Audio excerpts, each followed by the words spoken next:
berjuang bersama Nabi SAW. Sementara dia ninggalkan utang yang banyak, ditinggal wafat oleh ayah, itu sudah musibah yang besar. Belum lagi ayahnya ini ninggalkan utang yang banyak yang harus dia lunasi. Dan yang lebih berat lagi, ayahnya ini ninggalkan anak perempuan 9 ekor yang harus diurus oleh Jabir. Jadi Jabir ini harus berusaha ngelunasi utang ayahnya dan nanggung biaya hidup adik-adiknya. Bayangkan, dia punya adik 9 ekor, betina galau.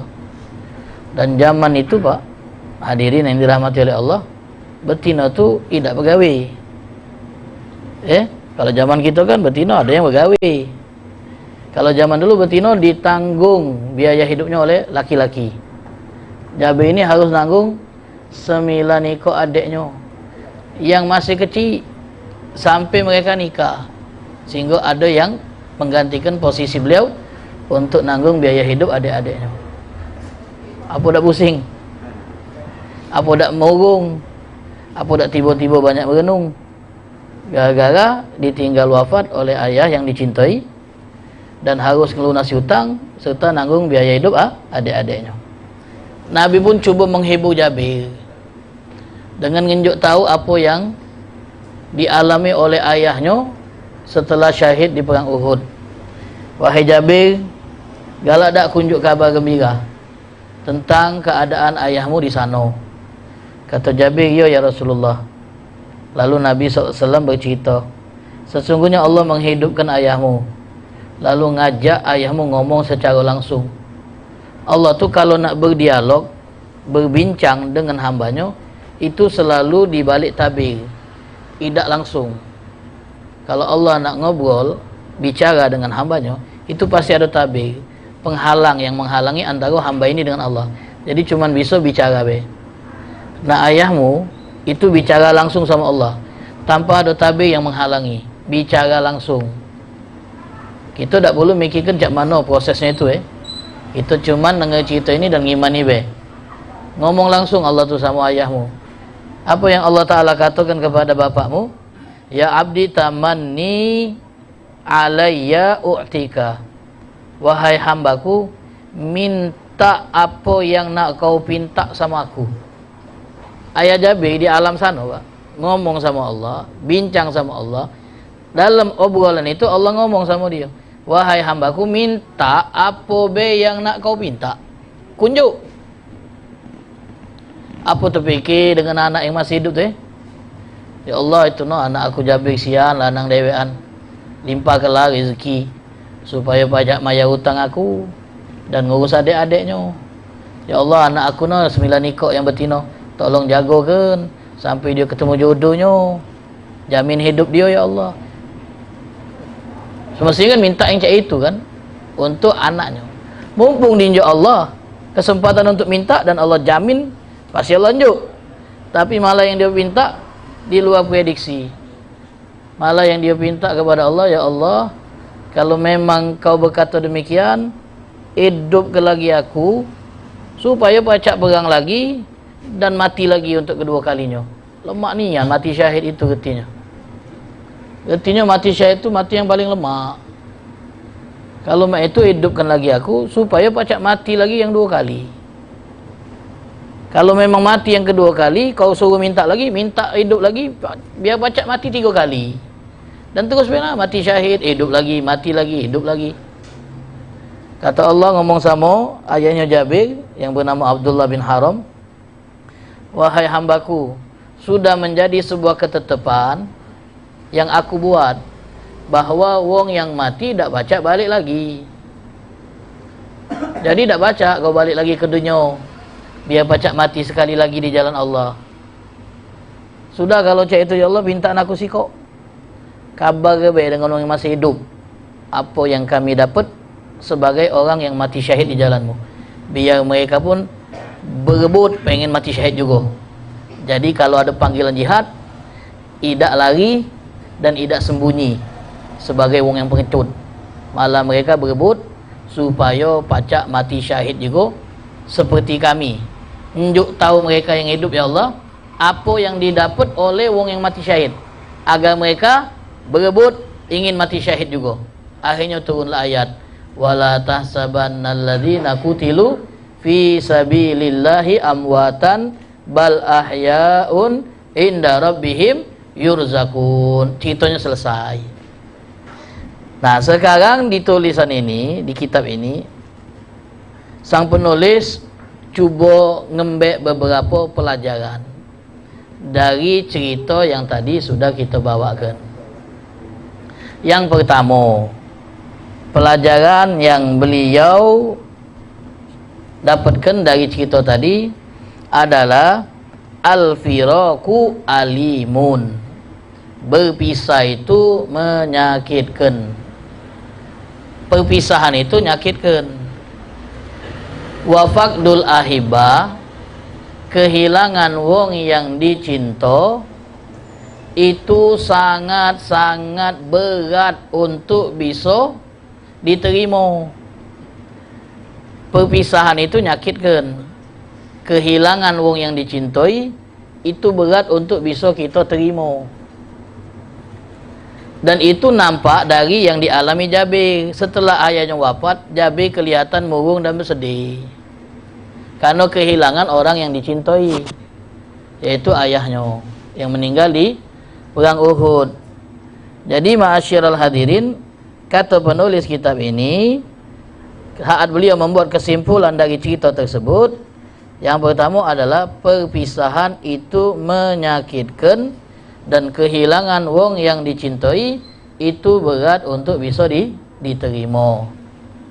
Kalau bukan karena iman kita sama Allah, mungkin kita akan protes dengan ketetapan yang Allah tetapkan saat kita harus kehilangan wong yang masih kita cintai. Terlalu cepat wong yang kita cintai ini Allah ambil. Kalau bukan karena iman kita kepada Allah, mungkin kita protes dengan ucapan-ucapan kita, ya Allah, ngapa cepet nian kau ambil? Saat aku lagi butuh-butuhnya dengan keberadaan dia, ngapa kau ambil dia?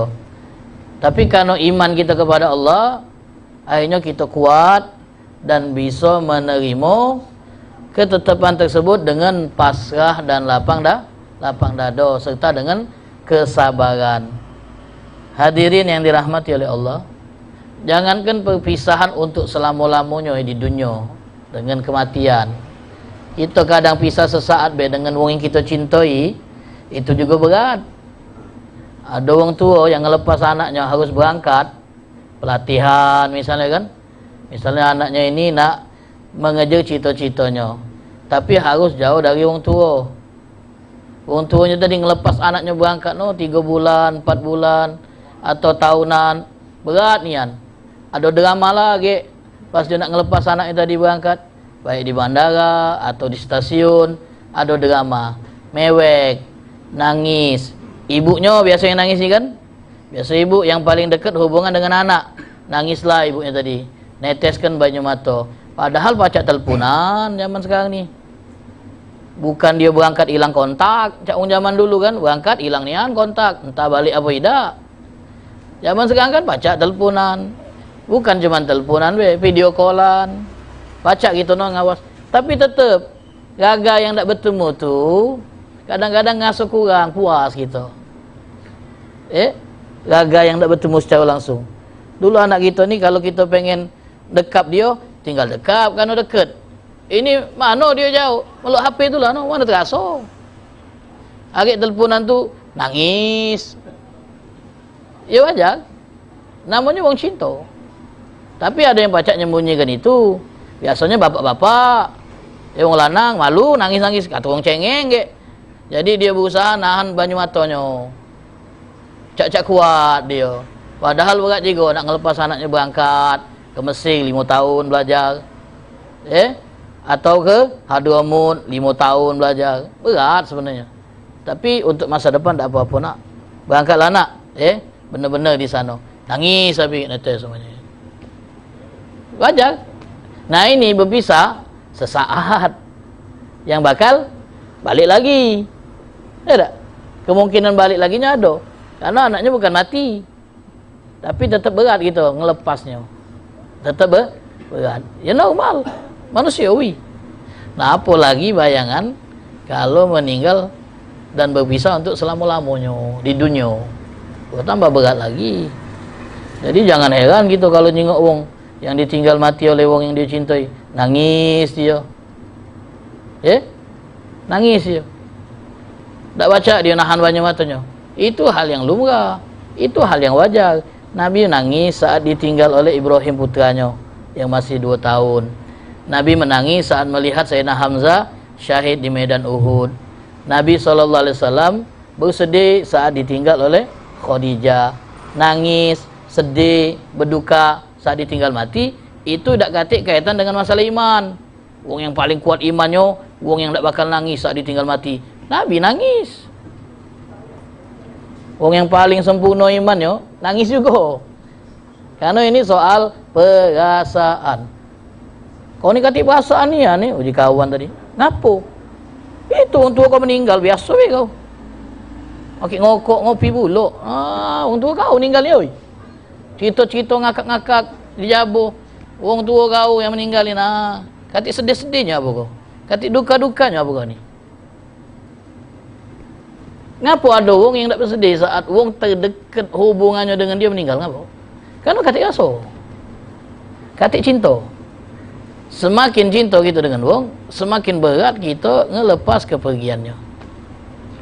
Walaupun wong itu secara hubungan tak katik kekerabatan dan kekeluargaan wong lain, tapi kita cinta sama dia, kita senang sama dia, nangis itu.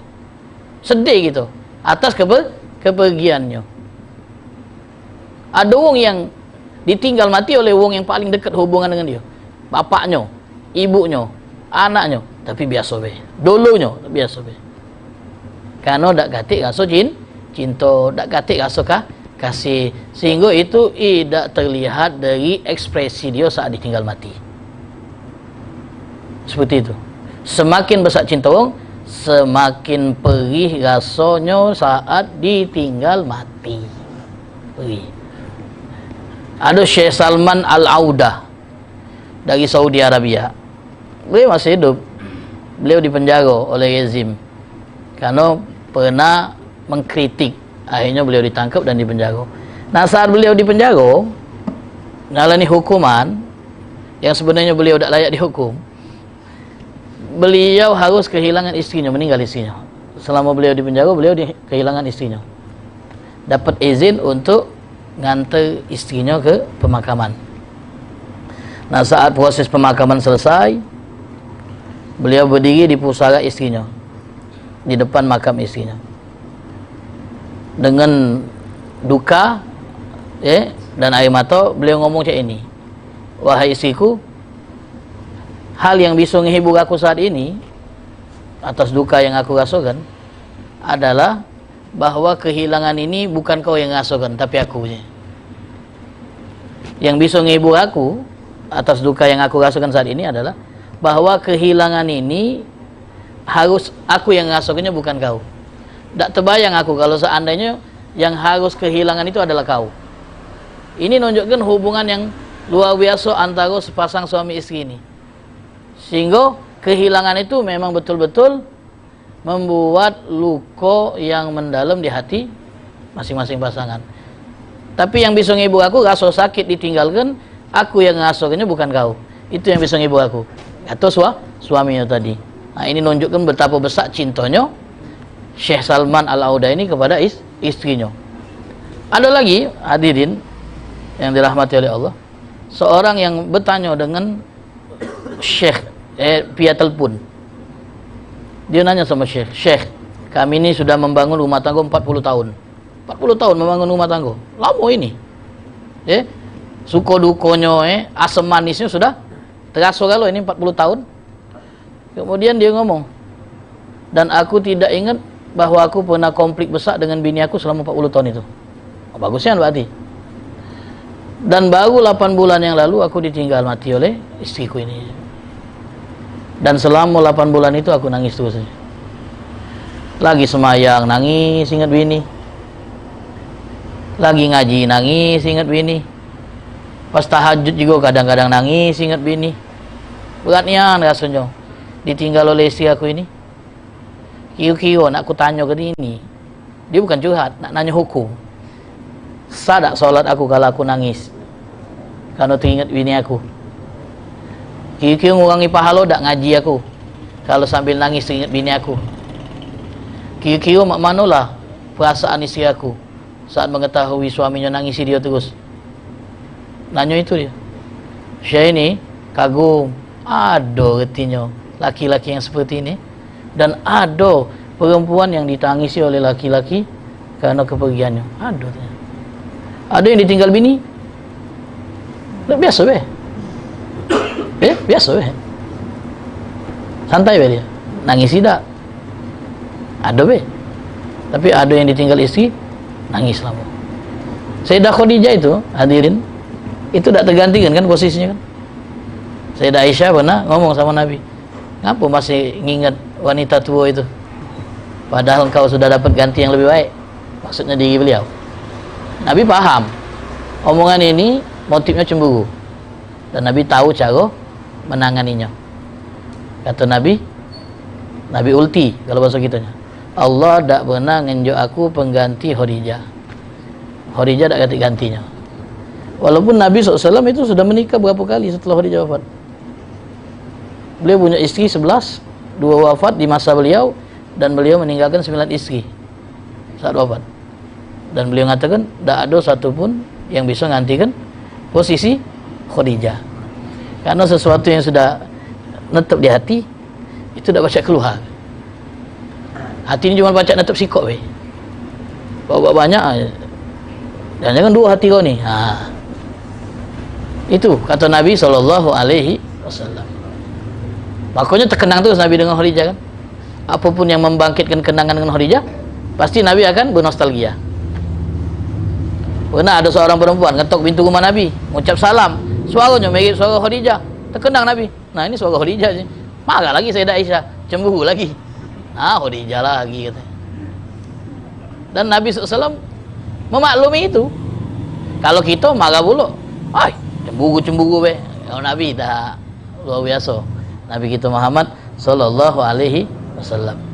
Ada seorang solihin saat ditinggal wafat oleh istrinya, setelah dia melok proses pemakaman, lalu dia pulang ke rumah. Pada saat proses pemakaman dia terlihat tegal, tidak netes banyu mata, matanya tidak sembab. Pas balik ke rumah terkepo dia, bersimpu dia, sambil ngomong, aku telah kehilangan salah satu yang menopang rumah ini. Rumah kalau kehilangan tiang mana? Miring. Istri itu tiang di rumah kita. Kalau kata istri yang sudah beristri ini, yang masih jomblo-jomblo, agak tahu rasanya ya, insyaallah agak tahu rasanya. Yang sudah beristri, istri sakit miring lah itu. Yang biasa masak istri, nyuci istri, sakit dia, miring gitu. Nak ngawi ke dewek, yang kita tak terbiasa ngawi kan, semua itu. Jadi demikian pelajaran yang bisa kita dah dapatkan dari hadis tadi. Jadi kalau kata penulis, kalau ada yang ngomong sama kita bahwasanya kepergian seorang itu meninggalkan kekosongan yang tidak bisa ditemukan pengganti yang bisa ngisi kekosongan tersebut, maka percaya ya omongan dia. Kalau ada orang ngomong sama kita, aku kehilangan seorang yang aku sulit untuk bisa menemukan sosok yang bisa menggantikan kekosongan atas kepergian dia, percayai. Percaya omongan itu. Karena memang ada kalanya kehilangan seorang yang kita cintai, itu kita tak nemukan pengganti yang bisa ngisi kekosongan itu. Benar itu. Ucapan itu ucapan yang benar, bukan ucapan yang sekedar keluar dari mulut tanpa fakta. Jabir bin Abdillah dalam hal ini kehilangan ayahnya. Dan beliau hancur saat kehilangan ayahnya. Maka Nabi ngomong apa? Mali arakamun kasiran. Wahai Jabir, kenapa aku lihat engkau begitu sangat bersedih? Kisah itu hancur hati, patah hati. Saat kehilangannya itu patah hati itu. Nah, itu yang dirasakan oleh Jabir. Kemudian ma'asyiral hadirin yang dirahmati oleh Allah Subhanahu wa taala. Jadi sedih, nangis, berduka karena ditinggal oleh orang yang kita cintai, itu hal yang lumrah. Kalau kita nengok orang yang masih nangis atas kepergian orang yang dicintai, maka katakanlah bahwasanya hal itu hal yang lumrah dan wajar. Untuk membiasakan diri dari kehilangan orang yang dicintai, itu proses panjang. Menaun kadang-kadang menaun. Masih inti nangisi kepergian saudara inti itu. Masih. Dulu terbaik yang pernah anak kenal dia. Dia penopang anak, dia penyangga anak, dia yang motivasi anak. Kalau bukan karena dia, anak ada di titik ini. Dulu kami dibesarkan oleh dia. Saat orang tua kami meninggal, dia lah yang membesarkan kami. Dia yang nyekolahkan kami. Jadi inti kehilangannya, sosok kakak ini. Kehilangannya bukan cuma kakak, dia juga seperti orang tua kami, ayah kami, teman dan seterusnya. Nah, kehilangan dia, Pak. Kehilangan segalanya. Tapi jangan sampai mau putus asa. Kehilangan arah. Sehingga ngerasa hidup ini tak begitu berharga karena kehilangan dia. Tidak. Itu yang dilarang. Kalau masuk ke tahap ini, itu yang dilarang oleh syariat. Tak boleh. Untuk seorang istri ditinggal suaminya, kemudian dia patah arah, kehilangan arah, patah semangat. Untuk apa hidup lagi setelah kehilangan sosok yang selama ini menjamin kehidupan kami? Itu tak boleh. Itu yang haram. Sedih berduka silakan. Karena itu tak kaitan dengan masalah iman. Karena ada perempuan namanya Khonsa yang nangisi kepergian dulu tingginya berpuluh-puluh tahun. Yang kadang dia ekspresikan kesedihannya itu dalam bentuk puisi. Terus update puisi dia. Kalau zaman sosial media sekarang ini mungkin dia buat status sedih terus. Puisi tentang duka yang dia rasakan saat ditinggal mati dulu tingginya. Kalau kita juga ada orang ditinggal mati, statusnya update terus tentang kesedihan dia. Jangan kita celah. Jangan kita, karena kita tidak ngasuhkan apa yang dia rasakan. Sayyidina Umar sempat negur Khonsa tadi. Kata Sayyidina Umar, sampai kapan kau nak berduka atas kepergian saudara Musakhir ini? Padahal dia lama matinya. Air mata ini belum kering aja nangiskan Sakhir. Belum kering. Lalu dibacakan syair duka atas kematian Sakhir oleh Khonsa di hadapan Sayyidina Umar. Dan itu mengingatkan Sayyidina Umar akan kematian kakaknya Zaid bin Khattab yang meninggal duluan. Akhirnya Sayyidina Umar meluk nangis juga. Ngenang dulunya yang meninggal duluan, wong yang dia kasihi. Jadi seperti itu. Nah, jadi halal yang lumrah. Tapi itu tergantung dengan rasa cinta. Semakin besar cinta orang, semakin berat dia kehilangan. Sayyidah Fatimah itu disebutkan tazubu ala faqdi Rasulullah SAW. Sayyidah Fatimah itu nyusut bobot badannya itu karena duka atas kepergian Nabi Muhammad. 6 bulan beliau nyusul kan? Itu ngapa? Karena faktor kesehatan beliau yang turun, fisik beliau yang nyusut, karena duka yang belum hilang karena pergian Nabi SAW. Sayyidina Abu Bakar pun demikian.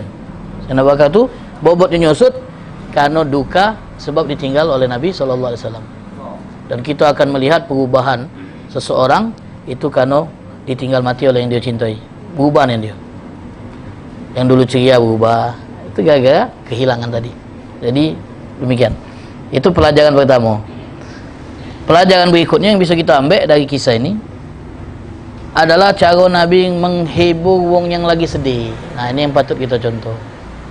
Nabi SAW menghibur Jabir dengan menunjuk perhatian melalui ucapannya mali araka munkasiron.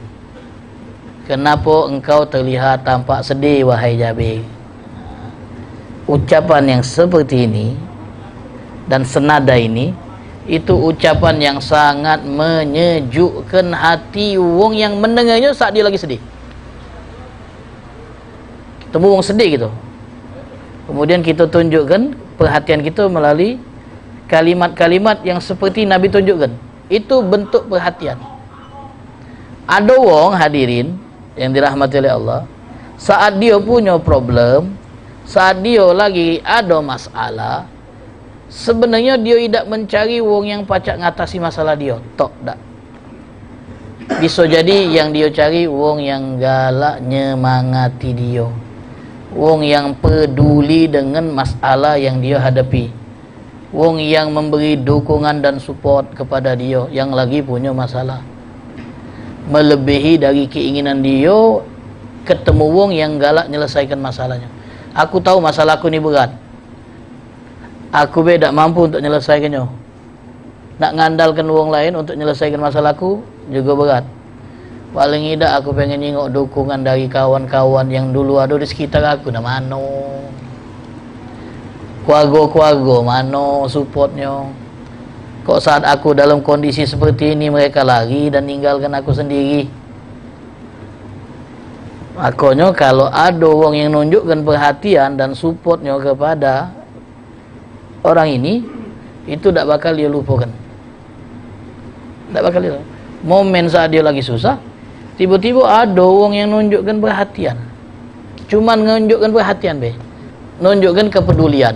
Itu tak bakal dilupakan. Dalam riwayat, waktu sahabat Nabi SAW yang bernama Ka'ab bin Malik dengan 2 orang temannya dapat hukuman dari Nabi kerana tak melok jihad, absen dalam perang. Nabi hukum dia kan, pernah kita ceritakan ini. Nabi hukum dia dengan hukuman sosial, hukuman yang memang ada efek jeronya. Nabi melarang sahabat untuk berinteraksi dengan 3 sahabat ini sampai pertaubatan mereka diterima oleh Allah. Jadi mereka itu tak ditegur oleh sekota Madinah selama 50 hari. Bayangkan kita tinggal di komplek, katik sikok pun yang negur kita. Kita mengucap salam tak dijawab salam kita. Kita jual beli tak diladeni. Kita ke masjid, orang masjid tak katik noleh kita. Duanya tak bentuk dari rumah. Sikok yang masih tahan, Ka'ab bin Malik, masih ke masjid. Kadang dia curi-curi muka nak ngawas gaya Nabi. Pas Nabi noleh dia, Nabi langsung melengos. Ya mana sakitnya Nabi. 50 hari. Kita ngawas guru kita ngelengos. Nah marah cak guru kita ni. Langsung berdegup hati ni gugup. Salah punian aku ni dah. Bukan nyala ke guru. Apa anda ni salah tidak? 50 hari. Hampirlah datang firman Allah yang berisi Allah nerima pertobatan mereka. Di waktu malam, subuh harinya Nabi bacakan ayat itu. Ka'ab bin Malik selesai subuh balik dia. Sambil merenungi nasibnya lama lah itu tegur Nabi SAW. Akhirnya ada yang nyampaikan kepada dia, bergembiralah bahawa telah turun kepada Nabi ayat yang berisi bahawa Allah nerima taubatmu. Cepat-cepat dia turun dari pucuk bubungan, pucuk rumahnya, turun ke masjid nyari Nabi SAW, nak mengklarifikasi benar ni Nabi tak kabar ini. Pas dia masuk masjid, sahabat masih ramai duduk. Dari sekian banyak yang duduk, cuman sikok yang berdiri nyambut, nunjuk selamat. Selamat atas taubat yang telah diterima oleh Allah. Kalau tak salah namanya Abu Talha. Apa kata Ka'ab bin Malik? Tak pernah aku lupakan support, kepedulian yang ditunjukkan Abu Talha. Dari sekian banyak orang yang ada di masjid, cuman dia yang nunjuk selamat. Bukan berarti dendam dengan lain, kamu jengok lah kalau. Dah. Tapi yang dia ingat orang yang buat baik, dukungan. Cuman sikok yang bangun. Aku tak bakal ngelupakan ini dari Tolha. Diingat terus. Kadang kita di grup. Grup kan, melok grup tak Lukman? Melok Grup B atau grup C tu melok? Melok di grup. Kita ngenjuk kabar gembira misalnya. Padahal anda nak ngundang acara di rumah. Senyap grup tadi kata yang komen. Mana lagi kira? Nah kita ni yang peka, ada ini masalah kepekaan. Pelajaran yang berikutnya. Tahu dan ngasuh mak mano kalau kita yang nyebar undangan untuk acara di rumah, tapi slow respon, tak kata yang respon, perasaan kita mak mano. Mulai kita menduga-duga, caknya orang ni kata perhatian sama aku. Caknya mereka ni cuek sama aku. Caknya mereka ni tak peduli sama aku. Apa aku ni 5 watt? Macam-macam lah kan gitu kan, seuzon akhirnya. Atau makanan rumah aku tak lemak kalau acara. Macam-macam lah kayak gitu ni. Akhirnya kita langsung duluan. InsyaAllah hadir. Nah setelah ada yang ini komen, baru yang lain melok. InsyaAllah. Besar hati orang tadi. Jingok inyo nak pantau itu siapa yang duluan ni. Si Bulan, Jai katanya. Jai memang kawan baik ni. Misalnya baik. Atau dia ngenjuk kabar gembira, alhamdulillah telah lahir putri pertama kami. Doakan mudah-mudahan menjadi putri yang soleha, disehatkan dan seterusnya. Senyap bego tadi. Mana kata yang komen? Nunggulah sejam kata yang komen. Masih husnuzon dia, mungkin orang lagi begawi sibuk 2 jam. Sampai ke malam kata yang komen, mulai dia. Caknya kata yang peduli nian sama aku. Kata yang nukung aku nian taknya. Tak dianggap nian aku di grup ini. Barulah dia nak keluar dari grup. Pasti cek kuota habis katanya. Oh pantas wae. Kuotanya habis. Pantas tak kata yang nak agen. Setelah ngentol WP baru muncul. Oh banyak. Palang suuzon sudah tadi kan. Terburu-buru kadang-kadang kita nih. Oh ternyata banyak. Alhamdulillah. Ya Allah ampuni aku ya Allah. Karena lah buruk sangko tadi. No agen lo katanya. Oh, seluruh grup tadi dicek absen ya. No agen lo. Nah jadi kalau kita nyingok yang cek ini di grup, tunjukkan kepedulian kita. Pasti wong itu akan respect sama kita. Pasti akan respect sama kita. Jadi seperti itu. Nah ini Nabi tunjukkan dengan apa? Nanyo sama Nabi. Bukan nyingok Jabir sedih lewat bae Nabi biarlah dia lagi sedih juga ndaklah situ. Tidak. Ditanya ya Jabir, mali araka munkasiron. Kita nih kalau nyingok orang ada musibah misalnya. Ada wong yang kena sakit. Sakitnya itu parah. Kemudian harus amputasi misalnya be. Sakitnya. Kakinya amputasi. Kita tak baca nak malikkan kaki dia lagi. Tapi paling tidak kita tunjukkan kepedulian dengan motivasi dia. Tak apa-apa. Allah cuma bek sikok kaki kan. Masih Allah sikok. Untung tak? Wong Palembang kan untung masih kan. Ada wong yang tak punya 2 kaki. Kau baru di Meksiko, Allah sisakan 1. Dan alhamdulillah tangan kau masih lengkap. Mesak hati dia. Mesak hati dia. Ada wong saudari kita atau seorang perempuan keluarga kita ditinggal mati oleh suaminya. Kita dah baca malikkan suaminya. Tapi dukungan kita, perhatian kita. Kalau dia misalnya dulu kita dewek, saudari kita, anak-anaknya ponakan kita, tunjuk dukungan. Tunjuk support dia. Tak apa-apa dek. Walaupun ayahnya mereka ini sudah Allah Ta'ala panggil, kau masih punya kami. Kau masih punya kakak. Apa yang pacak aku unjuk sama anak aku, dan ku pacak unjuk juga sama anak kau, tenang be. Anak-anak kau jangan kau takutkan masa depannya. Selama kakak kau ini masih ada, insya Allah kalau memang sanggup, kami yang jamin. Jangan sedih. Support. Sebab kalau dia tinggal oleh lakinya, pasti pikirannya itu kemana-mana. Anak masih kecil, siapa yang nak mayari? Biaya pendidikannya, siapa yang agak? Banyak, jauh sudah pikirannya itu. Nah, dengar omongan je ini, serasa ada lagi ruh untuk kehidupan, secercah harapan. Dengan adanya jaminan dari wong yang peduli sama dia. Jangan janda baru meninggal kita barahi, tenang bedek, kakak siap nanggung. Oh, keluarga bukan nak ditanggung, yang keluarga nak ditanggung kami. Apa ini modus ini namanya. Namanya mau tenang bedek, anak adik tu kakak yang nyamin yo. Modus itu. Jangan nuduh orang jaya dah. Kemudian pelajaran berikutnya. Jadi wong yang berduka itu pasti nampak dari raut muka, dari perubahan yang ada pada diri dia. Wong yang lagi sedih itu pasti kejingokan dari raut mukanya, dari perubahan fisiknya, dari perubahan tingkah lakunya, perilakunya. Jadi kalau kita nyingok saudara kita, dalam hal ini teman-teman kita yang berubah, tidak cak dulu, berarti dia ni nyimpen masalah yang kita belum tahu. Nah, bentuk kepedulian kita adalah dengan bertanya. Bukan tujuan untuk kepo, cuman sekedar nak tahu urusan wong. Tidak. Kita nanya sebagai bentuk dukungan. Ngapa dia pacak berubah?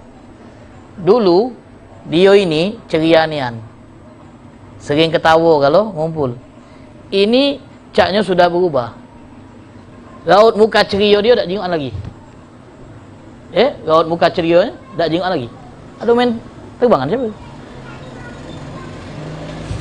Raut mukanya tak Seriannya tak jenguk lagi. Lebih pendiam. Lebih pendiam. Tanya ngapo? Ada masalah apa? Mungkin dia sakit keras, tak galak cerita. Mungkin ada masalah ekonomi. Mungkin ada masalah keluarga. Tanya. Paling tidak kita nunjukkan kepedulian dan dukungan kepada yang bersangkutan. Bunyi dari mana itu? Ini? Hah? Iya, lagi main kampusnya tuh. Nyangkut sana ada maulid dah. Intinya sih ini maulidnya. Siapa tahu tadi lantas itu. Jadi wong tuh kalau sudah ada masalah besar stresnya sampai ada perubahan fisiknya berubah. Ada wong cepat tua bukan karena faktor umur. Karena apa? Beban hidup yang berat. Kaki sih? Tak ada, kaki memang umur gini. Tampak jenggotnya banyak uban sudah misalnya mungkin karena beban hidup yang terlalu berat.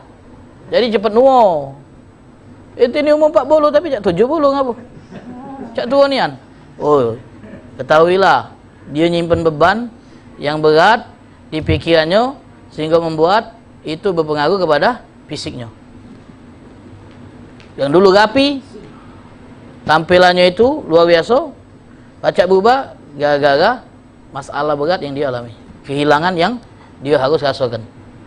Seorang bapak berputus dengan anaknya, tampilan bagus, kumisnya klimis rapi, jenggotnya rapi, rainya putih bersih, rambutnya sisir, putus sama anaknya.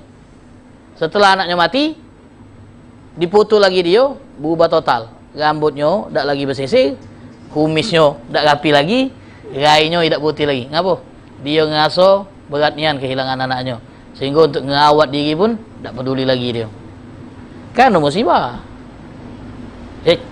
Karena musibah. Ada seorang suami ditinggal mati oleh istrinya. Berat nian perasaan dia ditinggal mati oleh istrinya. Tak lama nyusul. Sehingga tak kita dengar.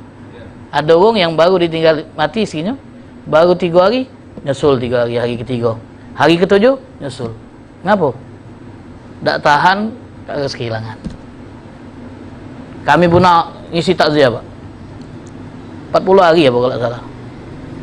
Jadi sahibul musibah ini yang ditinggal mati oleh istrinya ini.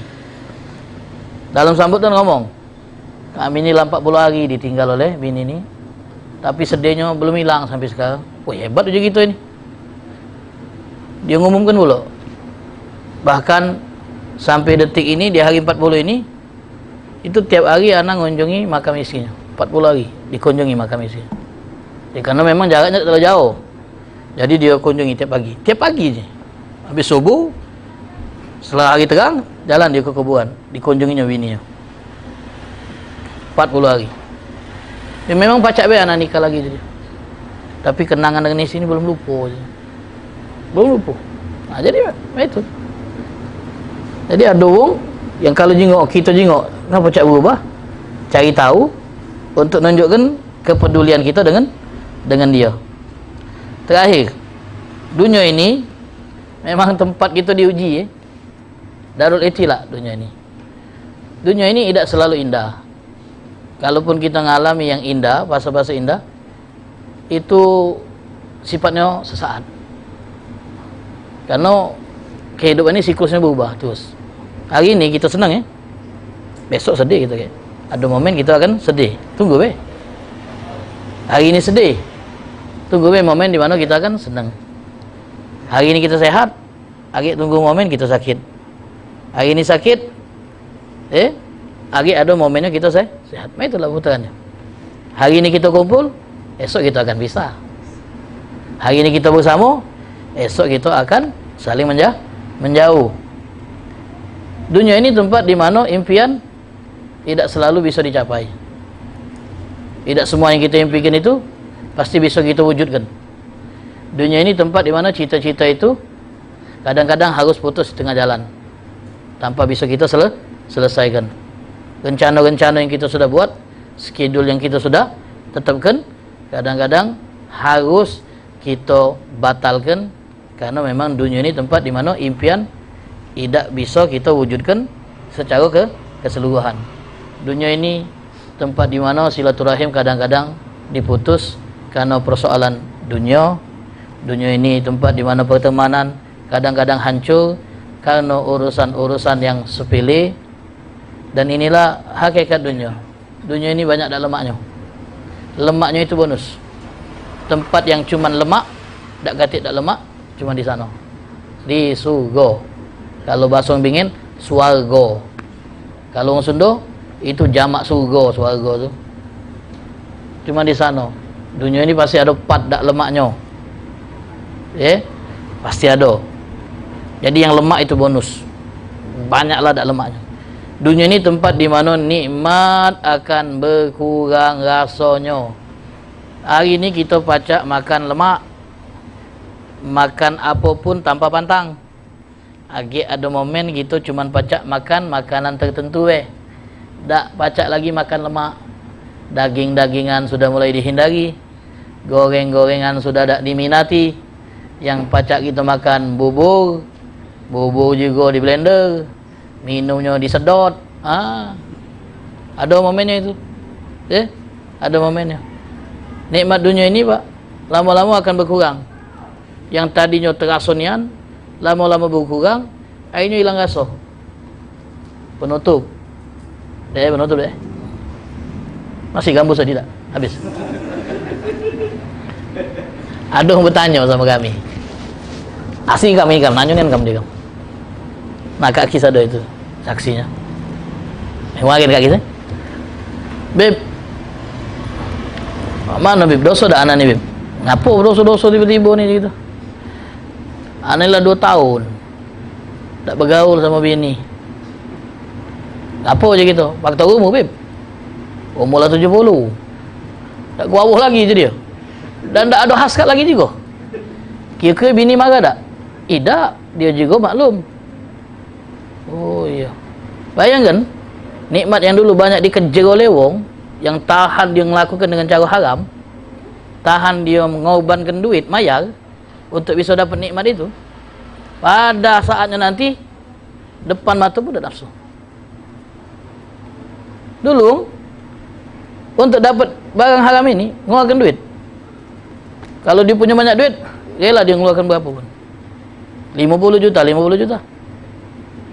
Yang sifatnya sesaat. Yang setelah dia nikmati hilang tanpa bekas. Pada momennya nikmat itu hilang. Tak terasa nikmat lagi. Keinginan untuk ngakunya tak baca lagi. Dunia itu. Semua nikmat itu akan berkurang, lama-lama hilang. Nikmat yang sesungguhnya di sana. Di surga nanti ada himbauan. Innalakum, sesungguhnya bagi kalian di surga, antasihhu, sehat terus tanpa sakit. Sehat terus tanpa sakit. Muda terus tanpa menua. Hidup terus tanpa mati. Pakaiannya tidak usang. Itu di surga cuman. Tak bakal kita kehilangan nikmat makan, nikmat minum, nikmat penglihatan, nikmat penciuman, nikmat yang satu tadi tak bakal hilang karena terperbarui dan tak bakal hilang. Kejar nikmat yang ini, jangan ngejar nikmat yang sesaat, karena pasti akan kita tinggalkan dan kita lewatkan. Semoga Allah Ta'ala jadikan kita termasuk orang-orang yang beruntung insyaAllah di dunia dan akhirat. Amin ya rabbal alamin. Hadza ma aqulu lakum wa lakum minkum. Wassalamualaikum warahmatullahi wabarakatuh.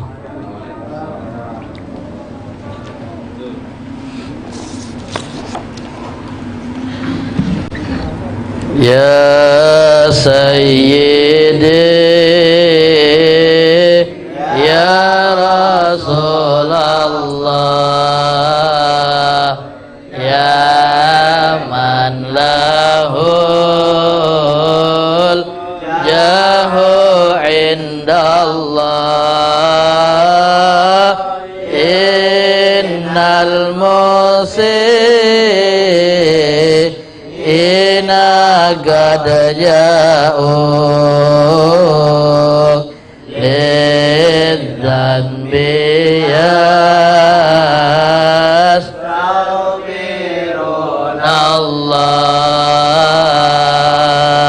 يا سيد الرسل هدنا هيا بغفر إلينا الآن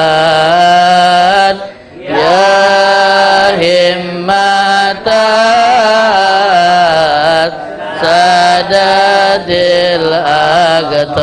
الأقطاب ما عادنا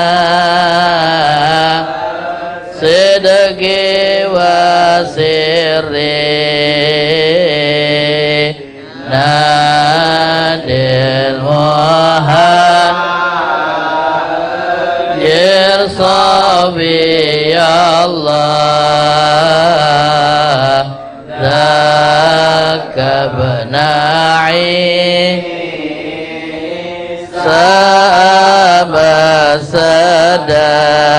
سادات ثم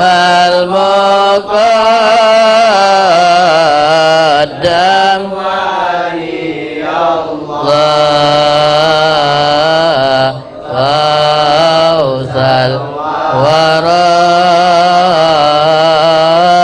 قدوة القادات ثم الوجيه لدين الله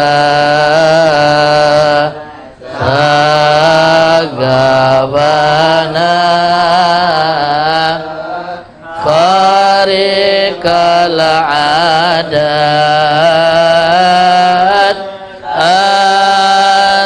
سيدنا الكامل الأواب العيدار مظهر القطر قوموا بنا واشفوا عنا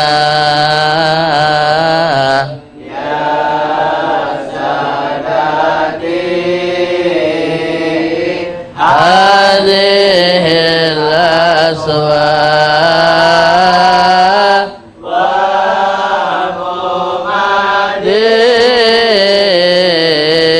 دينتكم ولغنا من جملة الشر والبلوى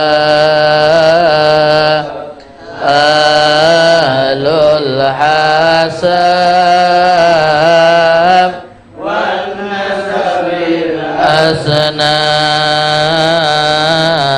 والعلم والتقوى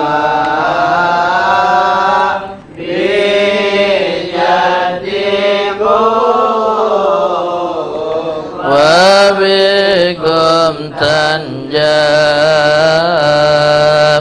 صحب البالي دري يا سيدي يا رسول الله يا من له عند الله إن المسيئين قد جاءوك للذنب